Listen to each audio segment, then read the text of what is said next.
Hello, everyone. Today we're talking about a very prolific video game developer who has now announced they are no longer in the video game developing business. Daedalic Entertainment, who are probably best known for adventure games, specifically the Deponia series, off the back of their monumental flop in the form of Lord of the Rings Gollum, have declared that they are no longer going to be doing in-house video game developments. This comes via the German news outlet Gameswirtschaft, and they have reported that Daedalic Entertainment will stop developing games at its Hamburg-based studio. In an internal statement, the company cited a, quote, difficult turning point as the reason behind this decision. Following the failure of Gollum, Daedalic laid off 25 of their more than 90 employees, with management stating that we value each and every member of our team, and it is important to us that the transition goes as smoothly as possible, which I'm sure is of a great comfort to the people that lost their jobs. This is pretty huge, obviously, for a company that is more than 90, but I imagine less than 100 people. They've laid off more than a quarter of the people that work at this company. From now on, the company will only focus on its publishing business. Its portfolio already includes titles like Inculinati,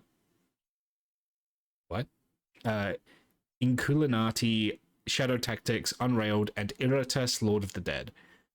The only two of those I think I've personally heard of are Shadow Tactics and Shadow Tactics and Deponia. Overall, Daedalic plans to launch 8 games in the current financial year, including Surviving Deponia from Atomic Torch Studio. Yeah, so this is completely off the back of the fact that the big game they were working on was, for some reason, Lord of the Rings Gollum. And yeah, it has not panned out well for the company.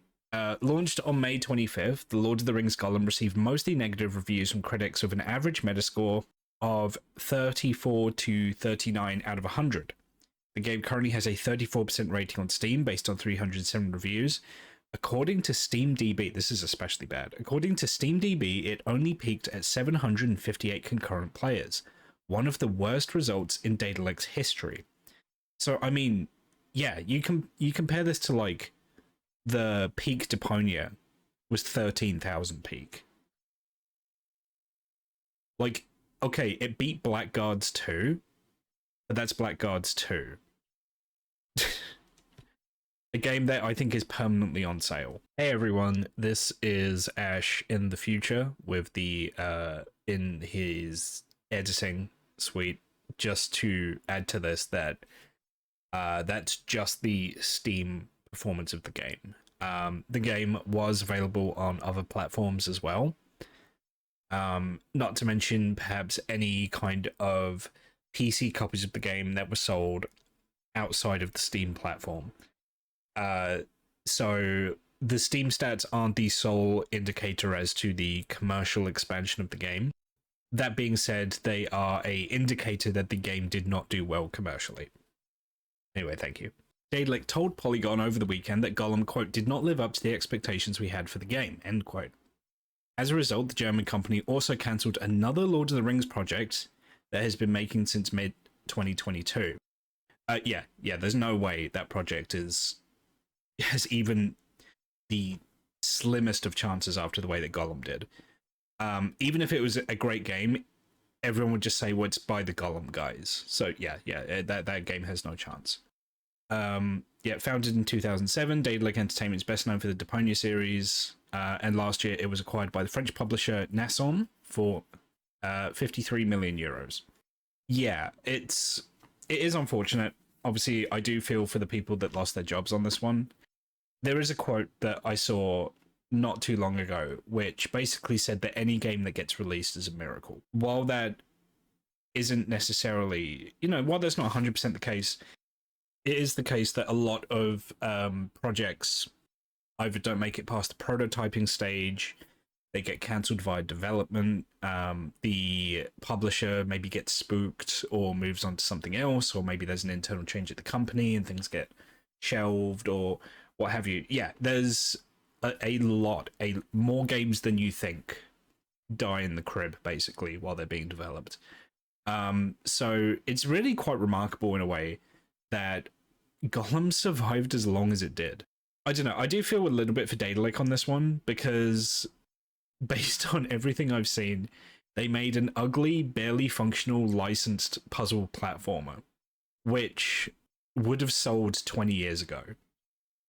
It's 2023 and they're making games like it's 2003. I don't get it. Like this, like if this game had come out for the PS2, you would see it in bargain bins across the world. Just waiting to get picked up for a fraction of the price that the first person or like it was originally being sold for. It's the kind of game that you get or you ask your parents to get you and you play it once. It's one of those, right? And then maybe, you know, maybe if you're bored on an afternoon, you'll put it back in and then you'll play it for an hour or two and then you'll realize, oh yeah, this is why I don't play this anymore, and then you put it away. It's, yeah, Daedalic are out here making and releasing games despite the fact that the industry has fundamentally changed. When it comes to big ticket items like this, companies can't afford flops the way they used to. The cost of video game development has increased so much, and not just in terms of monetary cost, but also in terms of, you know, time cost and development resources, which, you know, ultimately translates to money as well. I'm surprised that this game made it out. I know that there is a difference in terms of the video game merch licensing rights. So I believe that this was a Tolkien Estate licensed game rather than a New Line Cinema licensed game. And when it comes to like the games that the Tolkien Estate has licensed in the past, it's always been things like, I think the biggest game they licensed was probably Lord of the Rings Online. But, you know, it's things like the Hobbit adventure game, or it's the RTS, not the one you're thinking of, not Battle for Middle-earth, the other one, the one that Mandalore did a video on. Yeah, they don't seem to have a whole lot of luck with the game licensing, at least compared to the New Line Cinema licensed games, which I believe includes titles such as Shadow of Mordor, Battle for Middle-earth, things like that. So, yeah, I'll admit, everything I saw of this game was incredibly funny. Gollum, breathing holes, now. Obviously, that is curated experiences of the game. I'm sure they cut out a lot of boring and janky stuff. But it seems that Daedalic ran into the one thing worse than releasing a bad game, and that's releasing a bad game that becomes a meme. That being said, while there is a considerable amount of schadenfreude here to be had, we do have to remember the fact that a lot of people, you know, a lot of hardworking professionals have lost their jobs over this. And I do feel for everyone that was previously in Daedalic Entertainment's development team that has now been put out of a job. No one wants to make a bad game. Well, I imagine most people don't want to make a bad game. I'm sure there's any number of reasons why Gollum launched the way that it did, and I wouldn't want to put that... I certainly wouldn't say that the developers deserve to get fired over this. So it is unfortunate they've lost their jobs. The Daedalic Entertainment has considerably decreased in size as a result, as they're now focusing solely on publishing rather than developing. So I do think that's unfortunate. However, I don't want to say what were you thinking, but what were you thinking? No. It's a puzzle platformer where you play as the fucked up little man from Lord of the Rings. I don't know. Anyway, another short one today.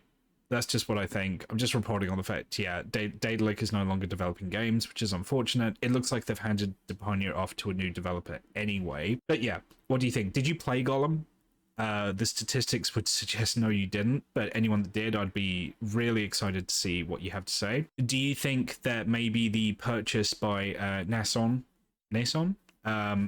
perhaps contributed to this problem? Or do you think this is all on Daedalic?